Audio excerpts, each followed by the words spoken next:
Здравствуйте, это новости Татарстана. Сегодня наша страна отмечает День защитника Отечества. Поздравления принимают наши деды и отцы. Те, кто служил в армии, служит сейчас, кто готов встать на защиту страны. В Татарстане сегодня прошла череда торжественных мероприятий. Обо всем в ближайшие полчаса. В День защитника Отечества большая награда. Все награды, которые мы командиры, офицеры, поэтому больше, наверное, это награды нашего личного состава. С военнослужащими, которые получили награды из рук Раисы Республики, пообщалась Вероника Гайнутдинова. Защитником Отечества. Если не мы, то кто защищать Родину будет? Только мы. В Республиканской клинической больнице поздравили проходящих реабилитацию участников СВО. Что для них значит праздник, расскажет Рамиль Шайдулин. Прицел на $500 000. Ты стремишься в Тир-1 играть на самых престижных турнирах. Сегодня в Казани стартовали соревнования по Counter-Strike и лазертагу. Экипировку примерил и Рамиль Галиуллин. Этот всенародный праздник воплощает в себе славную историю великих побед нашей страны. Молодежь должна воспитываться на героических примерах наших защитников, заявил Рустам Минниханов сегодня на торжественном мероприятии, посвященном Дню защитника Отечества. Участие принял государственный советник Татарстана Минтимер Шаймиев. Рустам Минниханов сегодня вручил государственные награды тем, кто встал на защиту своей страны. Это 17 военнослужащих, офицеры, участники СВО, росгвардейцы. А тех, кто гордо носит звание «Защитник Отечества». Репортаж Вероники Гайнутдиновой.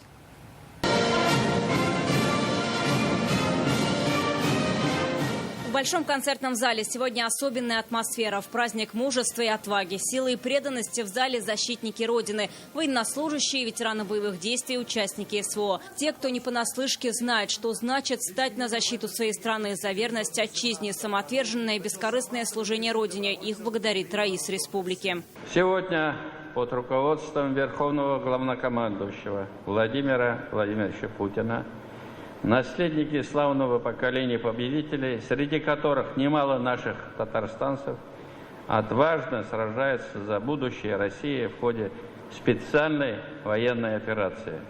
Уверен, победа будет за нами. Рустам Минниханов подчеркнул, этот всенародный праздник воплощает в себе славную историю великих побед нашей страны. В республике многое делается по увековечению подвигов героев Отечества. В числе приоритетов патриотическое и духовно-нравственное воспитание подрастающего поколения, чтобы укрепить ответственность за Родину.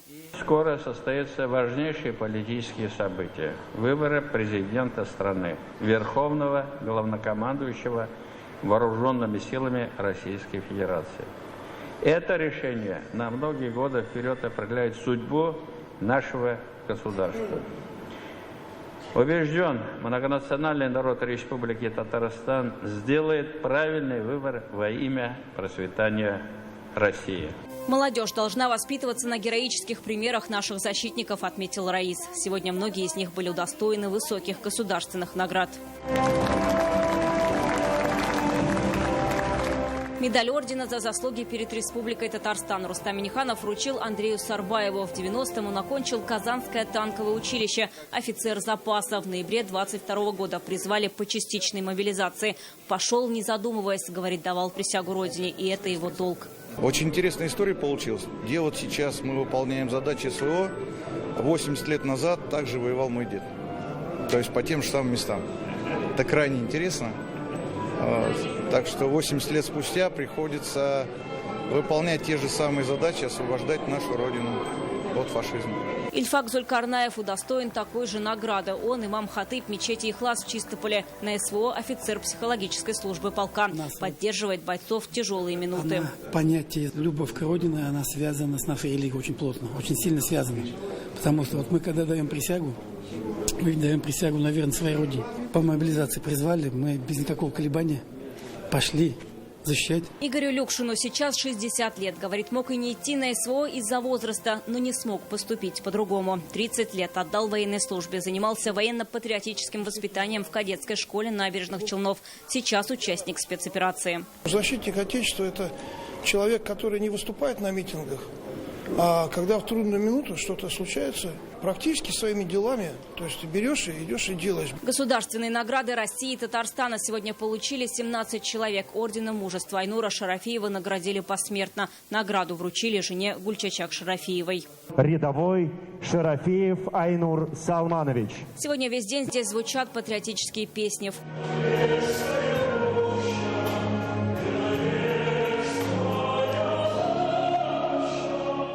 В холле БКЗ выставка, на которой можно увидеть, как менялось оружие, форма и снаряжение военнослужащих от Первой мировой до СВО.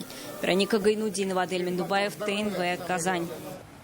С военнослужащими из Татарстана, с участниками специальной военной операции Рустам Минниханов встретился до начала праздничного концерта. Вместе с бойцами пообщался Минтимер Шаймиев. Раис Республики рассказал о встрече с Владимиром Путиным, где верховный главнокомандующий внимательно выслушал доклад о поддержке участников СВО в Татарстане.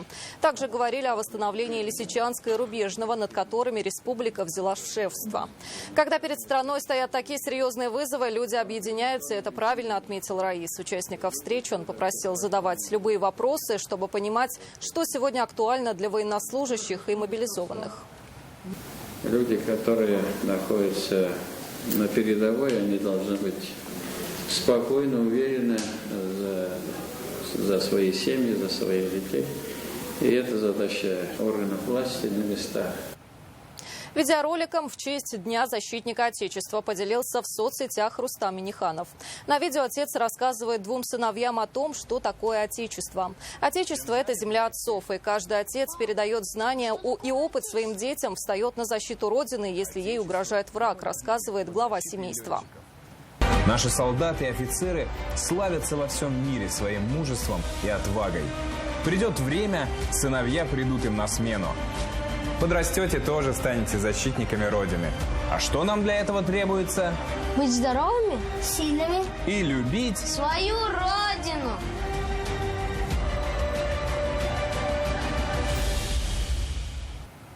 Государственный советник Татарстана Минтимер Шаймиев, являющийся доверенным лицом Владимира Путина, поздравил жителей республики с Днем защитника Отечества. Он записал видеообращение.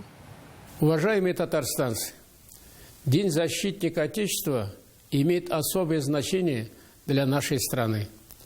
Российская Федерация – самая большая в мире по пространству и самая богатая по потенциалу страна. Во все времена, поэтому она обязана защищать свой суверенитет. Мы не имеем права быть слабыми.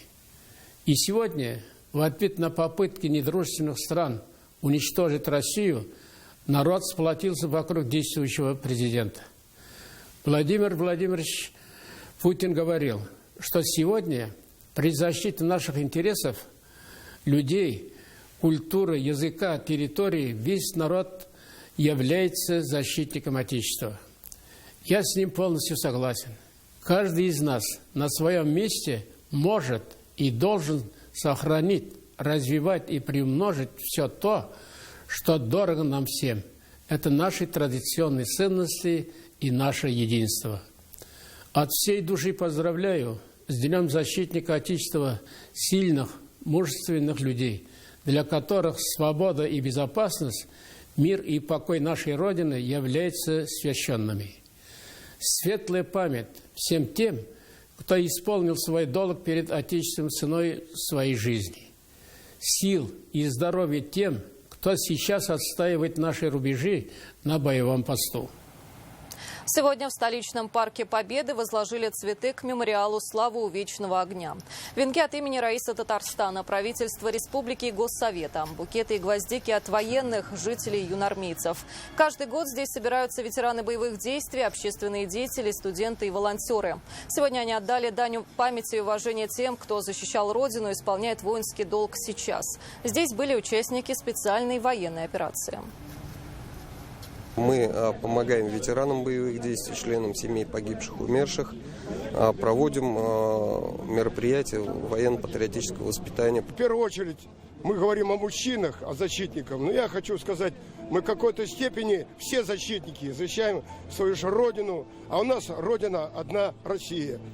И ребятам, юнармейцам, я всегда говорю, любите, ребят, Родину, любите свой дом, близких, родных. В эти дни Казанское танковое училище отмечает юбилей 105 лет. Сегодня Рустам Минниханов и вице-премьер России Дмитрий Чернышенко посетили учебное заведение. Они возложили цветы к монументу героям-танкистам, выпускникам училища, пообщались с курсантами и военнослужащими. Во встрече также принял участие выпускник танкового героя России Расим Баксиков.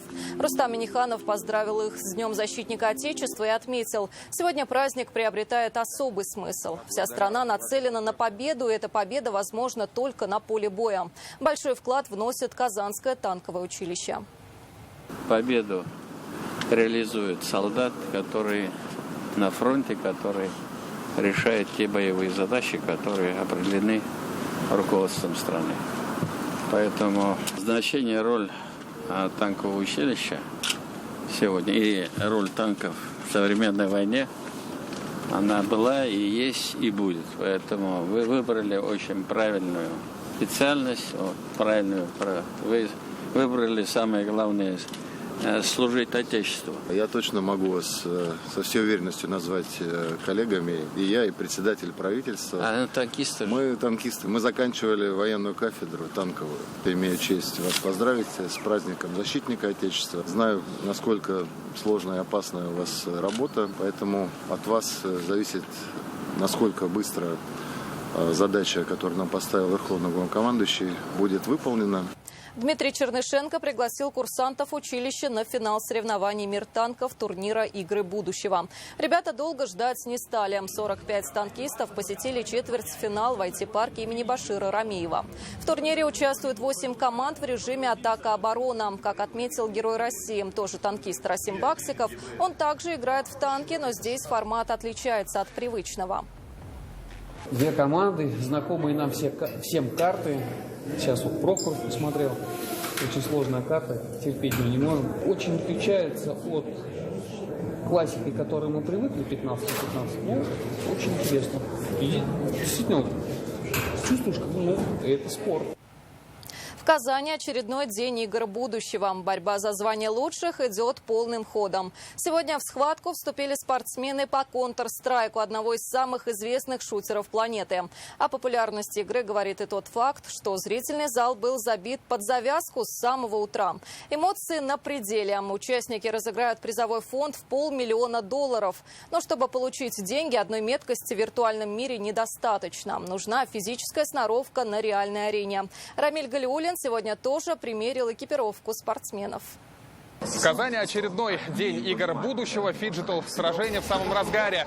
Мы снова в Академии тенниса, и здесь начался групповой этап по популярной стрелялке Counter-Strike.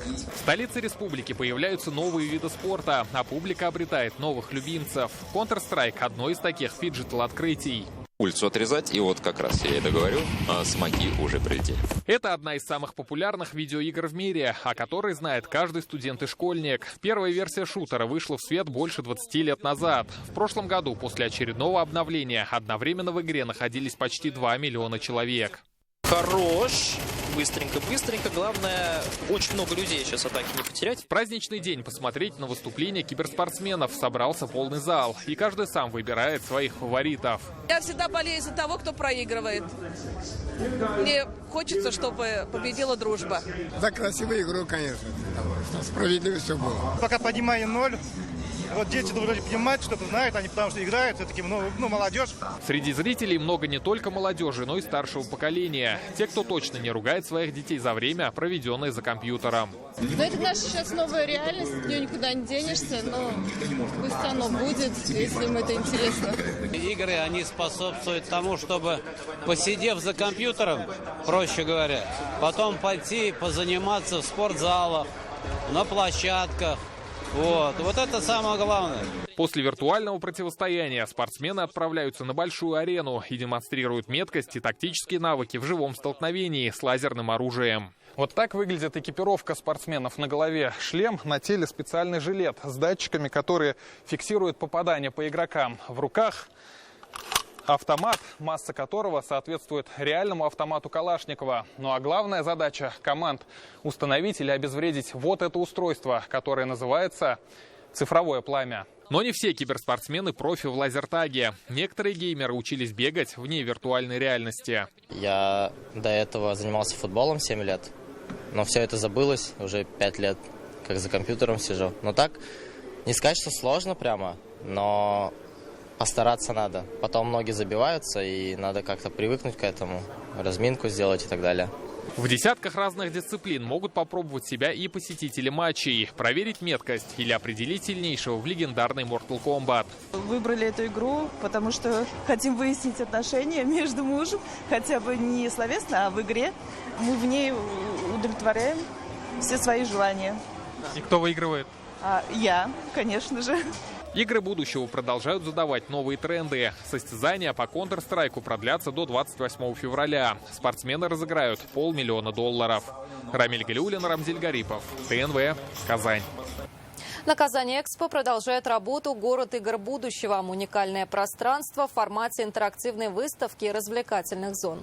Для всех гостей ежедневно демонстрируют новые фиджитал-дисциплины. Есть фотозоны, работает лекторий. Здесь же все желающие смогут посмотреть трансляции матчей, поиграть в приставку и отдохнуть в лаунж-зоне. «Город игр будущего» будет работать до 3 марта. У кого нет личного транспорта, добраться могут на бесплатном шаттле, электричке или автобусе 197-го маршрута. Подробное расписание можно узнать на сайте игр. Рустам Минниханов встретился с чрезвычайным и полномочным послом Филиппин в России Игорем Гарлетом Байлином. Это его первый визит в Казань. Филиппинская делегация прибыла для участия в играх будущего. Гость отметил масштабность церемонии открытия, присущей Татарстану национальное гостеприимство. Обсудили развитие сотрудничества, укрепление связей в различных отраслях экономики. В Казани посол ознакомился с инвестиционным потенциалом республики. Сегодня в РКБ состоялся концерт для участников специальной военной операции. Порядка 300 бойцов со всей России проходят здесь реабилитацию. Некоторые с тяжелыми ранениями. Перед военнослужащими выступили творческие коллективы Казанского энерго, Аграрного университетов и Института культуры. Для них, как и самих бойцов, 23 февраля – это праздник, объединяющий всю страну. Рамиль Шайдуллин о наших защитниках и их самоотверженности во имя Родины. Приветствую. Здравствуйте. С праздником. Спасибо, у вас также. Ну, как самочувствие?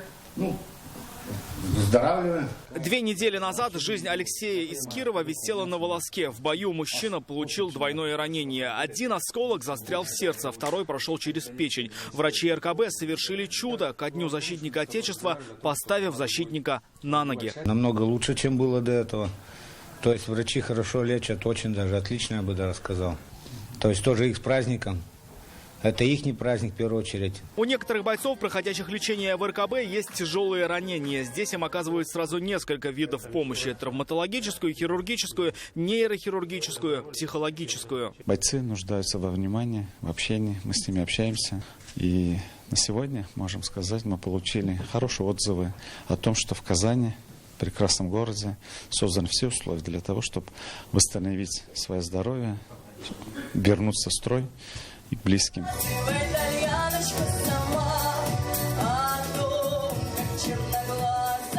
Сегодня в честь праздника для бойцов концерт. Звучат современная народная музыка и песни военных лет. Сегодня у нас в программе выступают студенческие коллективы Казанского государственного аграрного университета, Энергетического университета, Института культуры. Безусловно, для этих ребят это также является очень важным и трепетным. Сейчас в РКБ оправляют свое здоровье 300 бойцов. Многие после лечения вновь отправятся в зону СВО. Если не мы, то кто защищать Родину будет? Только мы. Кто служил, не служил, от этого нету. Мужчина, он всегда должен, мужчина вовремя, если что-то наступает, в такие времена, такие как сейчас, например, СВО, может сразу ринуться, пойти без всякого, без колебания, пойти и доказать, что он мужчина. Кто, кроме нас? Мы бойцы раненые. И за это хочу сказать, с праздником, здоровья, счастья, мира, благополучия. Защитники Отечества признаются, там, вдали от дома, ждешь писем и больше всего скучаешь по родине. Поэтому к 23 февраля дети из районов Татарстана написали им письма с пожеланиями. Сегодня в честь праздника их вручили военнослужащим.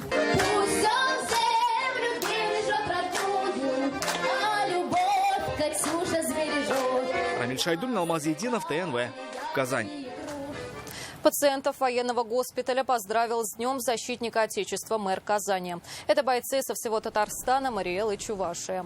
Госпиталь на 230 коек открыли в сентябре 2022 на Рауиса Гариева. Здесь есть поликлиника, лечебно-диагностическое отделение, операционные и реанимационные блоки. Ильсур Медшин осмотрел больничные палаты госпиталя и пообщался с пациентами.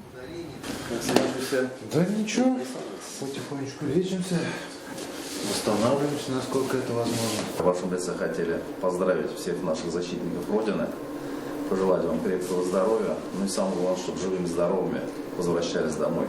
Спасибо, спасибо. Казань вас ждет. Спасибо большое. Поздравляю вас. Он продал все свои машины и гаражи, чтобы помочь бойцам СВО. Герой нашего следующего репортажа Валерий Тигр из Набережных Челнов. Это его настоящая фамилия. После начала спецоперации он хотел отправиться на передовую. Здоровье не позволило. Решил искать способ, как можно помочь нашим ребятам. Считает это его долг перед Родиной. О патриоте своей страны и бескорыстной помощи в репортаже Вероники Гайнудиновой. Любите свою родину и вы гордитесь ей. Ученикам 171-й школы Казани наставление дает Валерий Тигр. Это не позывной, как сразу подумали ребята. После знакомства поняли, фамилия обязывает быть лидером во всем. Он успешный предприниматель из Набережных Челнов. Сейчас все свое время посвящает помощи мобилизованным, добровольцам и их семьям. После начала СВО сам пришел в военкомат, чтобы отправиться защищать родину. Не взяли из-за проблем со здоровьем. После ковида у меня 92% поражений легких было. Мне сказали, говорит, ты что, совсем что ли? Говорит, куда ты? Говорит, ну ты обузой будешь. Говорит, ты давай, говорит, 50 метров пробежим с тобой. Я 20 метров не могу пробегать, я все, задыхаться начинаю. Говорит, куда? Ну и с этого дня я такой, хорошо, будем помогать в тылу, чтобы и показывать людям, что надо помогать. Это наша Родина, это наши ребята. Валерия поддерживает его любимая и две дочери. У мужчины свой автосервис, знает все о машинах, поэтому и для ребят закупает автомобили. На вырученные деньги мы покупаем это все. Я продал премиум-класса машину Гелендваген, и на них я сразу купил в первый же день, в феврале месяце, 5 новых Нив. Я отправил на СВО, модернизировал их немного, усилил внизу все и отправил. До сих пор все 11 Нив по сегодняшний день все работают и помогают ребятам.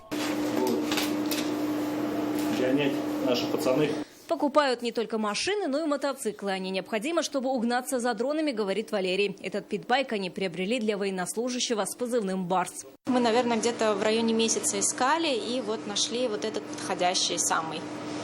Объехали практически, наверное, все магазины, которые есть в Челнах. Он компактный, удобный, легкий, то есть его можно на руках практически перенести везде. Питбайк уже применяют в деле и благодарят за помощь. Большое спасибо Валерию Тигру за предоставленный питбайк. Также Петька, которая еще до сих пор запакована, еще не распечатал. Дядя Валера, так называют его военнослужащие. Он их всех по-родному братишками зовет. Помогает Тигр и их семьям. Дом помогли, забор помогли поднять.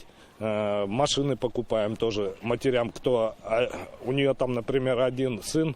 Мы купили машину, чтобы она могла с деревни ездить на работу.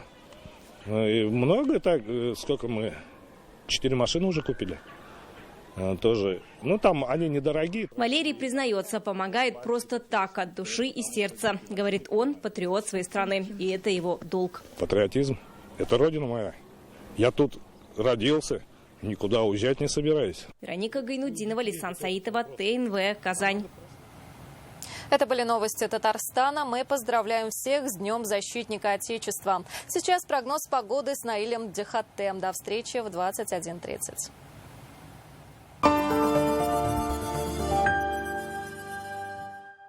Отечество, отчий дом, мамины руки, сильные плечи отца, места, где отдыхаешь душой, где есть все, что нужно для счастья. И каждый настоящий мужчина готов заслонить от беды тех, кто нуждается в его защите. Сберечь то, что дорого сердцу. Акционерное общество «Таиф» поздравляет с праздником, с Днем защитника Отечества. Аллергия может появиться в любом возрасте и часто начинается бессимптомно. Оцените чувствительность к пыльце, продуктам питания и бытовым аллергенам в лаборатории «Гемотест». Скидка на анализы и бесплатная расшифровка результата по программе «Страна Гемотест». Разве нужен повод, чтобы обнять? Или повод, чтобы подарить цветы? Радовать близких стало еще проще. Воспользуйтесь акцией «Скидка 100% для новых клиентов от Центра Финанс и получите деньги без процентов и переплат. Дарите любовь без повода. С остальным поможем в офисах Центра Финанс. «Золотая устрица» поддержит ваше мужское здоровье, хорошее настроение и уверенность в себе. «Золотая устрица» – капсулы мужской силы. А в Гиперленте с 15 по 28 февраля недели халяль. Скидки до 43%. Колбаса вареная челны бройлер 600 граммов 129 рублей. Лента.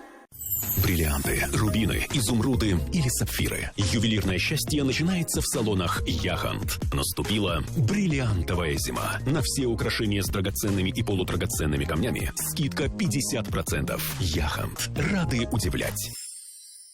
Лечите варикоз у профессионалов в клинике Флебоэстетика на новом лазере без боли, разрезов и наркоза. Только в феврале при записи на лазерную операцию консультация и УЗИ бесплатно. Флебоэстетика 207 11 40. В аптеках «Фармленд» кэшбэк до 30%. Запомните, в аптеках «Фармленд» кэшбэк до 30%. Приходи, покупай, экономь в аптеках «Фармленд». Добро пожаловать на борт премиальных внедорожников «Эксид». Только в феврале с преимуществом до 1 миллиона 150 тысяч рублей. Пройдите тест-драйв в «Эксид»-центре РРТ на Чайкова 54Б. Подробности 207 2080. К 20-летию Вагаповского фестиваля юбилейные гала-концерты. 20 февраля Москва, 27 марта Уфа, 11 апреля Нижний Новгород. Лучшие татарские голоса, новые яркие имена, легендарные исполнители.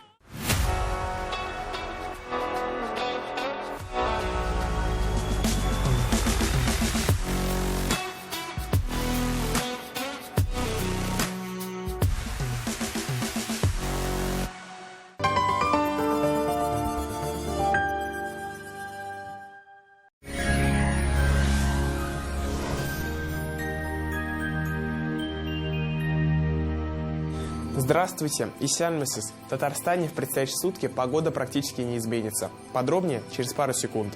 Скоро весна, а значит время обновления. Успейте заказать кухню и шкаф-купе по вашим размерам по сниженной цене от Данил Мастер.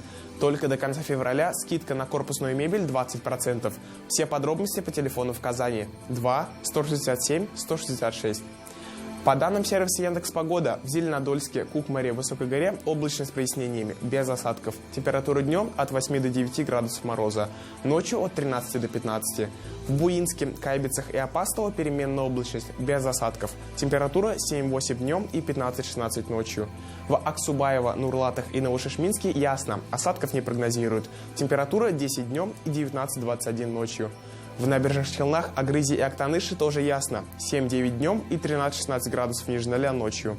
По Альметьевске, Бугульме, Бавлах также будет светить солнце. Ожидается 7-9 днем и 17-20 ночью.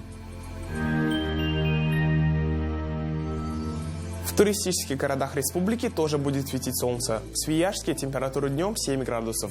Будет облачно с прояснениями. Осадков не ожидается. Ночью 13 градусов мороза. В Болгарах минус 9 днем и минус 18 ночью. Здесь будет ясно и без осадков. В Елабуге тоже ясно, снега не обещают. Температура 8 градусов днем и 16 градусов ниже 0 ночью. Банк Аверс оказывает весь спектр банковских услуг для частных лиц и корпоративных клиентов. Для бизнеса банк предлагает услуги по расчетно-кассовому обслуживанию, кредитованию, банковские гарантии и продукты с возможностью эффективно размещать свободные денежные средства.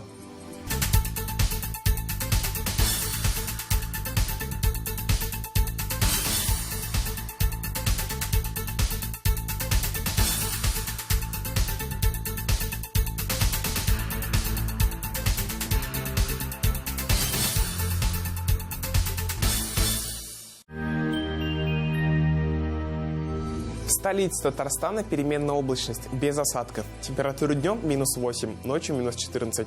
Атмосферное давление высокое, 772 миллиметра ртутного столба. Ветер юго-восточный, чуть более 3 метров в секунду. Влажность 71%. Магнитное поле Земли спокойное. Это все о погоде. До встречи!